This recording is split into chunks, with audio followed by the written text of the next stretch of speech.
সবাই উপস্থিত হয়েছে। আমার ব্যক্তিগত পক্ষ থেকে, আমার দলের পক্ষ থেকে এবং আমাদের দেশনায়ক তারেক রহমানের পক্ষ থেকে আমরা মনে করি এই বৎসর হবে বাংলাদেশের গণতন্ত্রের পুনরুদ্ধারের বৎসর। এই বৎসর হবে নির্বাচনের বৎসর।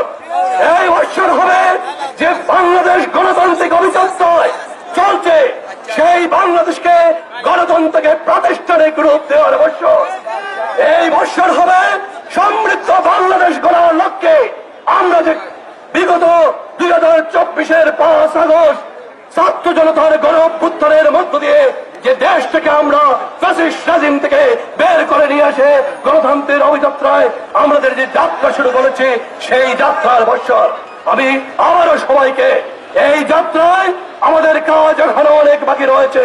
আমরা আজকে সুন্দর সুশৃঙ্খল ভাবে র্যালি করব এবং আমরা আগামী দিনে যতক্ষণ পর্যন্ত না এই দেশে নির্বাচন হবে ততক্ষণ পর্যন্ত আমরা আমাদের অবস্থান এমনি ভাবে মাঠে থেকে জানান দিব। ধন্যবাদ সবাইকে।